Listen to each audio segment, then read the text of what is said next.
As soon as the boy touched the water, both hands will grow fins. Not only can fly the wall, will also release 100,000 volts of electricity, because he does not belong to the human. The boy's name is Cody. He was the school swimming champion. His excellent swimming skills were as if he was born with them. He won the hearts of many girls. On the day of his 13th birthday party, Mary, the goddess of his class, confessed her feelings for him. Just when they were about to get close, Cody's lips released an electric current. It scared both of them. Cody didn't know what was going on. Early the next morning, Cody was just about to turn off the annoying alarm clock, but the electricity released from his fingers directly to the alarm clock to destroy the. Cody was also confused. When did he know how to discharge electricity? Just as he came downstairs, he was about to have a sip of 82-year-old milk to calm down. Strange thing happened again. The milk carton was stuck to his hand. He couldn't shake it off. He tried to use his other hand to help, but the milk carton stuck to the other hand again. Finally, he could only use his elbow, the milk carton, to get off. This series of strange things, Cody was puzzled. He found his friend Tom, and told him about the strange things that had been happening these days, but Tom didn't believe them, unless Cody could prove it to him. So Cody held out his hand. Tom was about to reach out and shake it. He was surprised to find scales growing out of Cody's hand. Cody was shocked too. He was just fine. How come all of a sudden it's like this?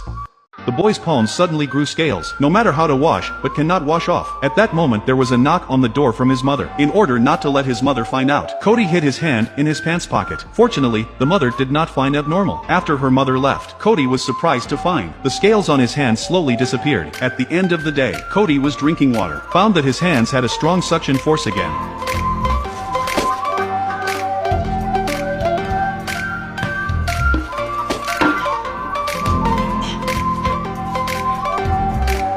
After tearing the water bottle out of his hands with great difficulty, hands actually stuck to the wall again. After struggling for a while, Cody's whole body was stuck to the ceiling. This scared his parents, who arrived in time. The parents immediately took Cody to the doctor. After the doctor examined him, said it was just a normal reaction of the child entering puberty. It's just a normal reaction. There was nothing to worry about. But Cody felt that the doctor's words were quite unreliable. He'd seen people with acne during puberty, but he had never seen an adolescent become Spider-Man. Depressed, Cody went to his best friend Tom, and told him all about it. After understanding the situation, Tom decided to help his friend find out why. They first started looking in books, looking up all kinds of information related to scales, and took the scales off of Cody's hand, and compared it with the fish scale. They found that the two were very similar. They also found that Cody could summon the fish from the fish tank. He could also electrify the light bulb. After this series of tests, Tom concluded that Cody might be a fishman, because Tom's father is a fisherman, very obsessed with the legend of the fishman. His father had told him, young fishermen are no different from humans in appearance. They can live in the human world until they are 13 years old. After the age of 13, the fish traits in fish people will slowly reveal themselves, and these anomalies in Cody. It is just after the 13th birthday. Listening to Tom's words, Cody think it's a bit crazy. If the appearance of fish scales on the hands is related to fish people, then what is the reason for the ability to discharge electricity? Tom said that the electric eel can discharge electricity. This time Cody completely confused. How did he become an eel for good reason? Distraught, Cody went to the beach, jumped into the sea and swim, but when he went ashore, strange things happened. The boy's hands suddenly sprouted fish fins. Both feet slowly became fish flippers. At that moment a sack was wrapped around him. When he woke up, found himself lying on a fishing boat. It turned out that Tom's father, Uncle Fatty, saw that Cody had become a fishman, in order to keep others from finding out. So he took him to the fishing boat. At that moment Cody felt hot all over his body. Very uncomfortable. Uncle Fatty rushed to bring water to cool him down. Tom, who had received news from his father, also rushed over. Seeing his friend's feet completely turned into fish flippers, he was also very shocked. At that moment, Uncle Fatty suddenly saw a mermaid swimming towards the fishing boat. He was obsessed with money, decided to catch the mermaid and sell it for money. So he quietly raised the fish cage, waiting for the mermaid to bite. When the mermaid came right under the cage, the fat uncle immediately lowered the cage. He caught the mermaid right in the middle. When Tom saw it, felt that his father's approach was very unethical, so he took a knife and dived into the water quietly. The fish cage cut a slit. The mermaid immediately escaped through the opening. The fat uncle raised the fish cage and found it empty. He was so depressed. At that moment, the pulley suddenly failed. The fish cage fell heavily again and wrapped around Tom's feet, dragged him to the bottom of the sea together. Seeing the bad news of the fat uncle, immediately jumped into the water to rescue, but he could not find any trace of his son. Fortunately, Cody dived into the bottom of the sea. He was able to get Tom to shore, but Tom had already lost his breath. At that moment, Cody's parents arrived. They immediately performed artificial respiration and cardiac compressions on Tom, but to no avail. At that moment, Cody suddenly remembered his own hands could release electricity, so he used his hands as a defibrillator. He was able to save Tom's life. Seeing his lost son back to life, the fat uncle was overwhelmed with emotion, and feel ashamed of his own behavior. At that moment the mermaid swam over, told everyone a shocking truth. 13 years ago, the mother mermaid was trying to escape from the fisherman. She secretly hid her baby in Cody's parents' boat. But when the mermaid mother got rid of the fisherman, when she was ready to go back for her baby, Cody's parents had already brought the baby to shore and adopted the child. It was only then that the Cody parents realized the baby that appeared on their boat out of nowhere was a mermaid's child. Knowing the truth, Cody, after bidding farewell to his parents, followed the mermaid mother back to the sea. At this time, Cody also completely turned into a mermaid, accompanying the mermaid mother to swim happily in the sea.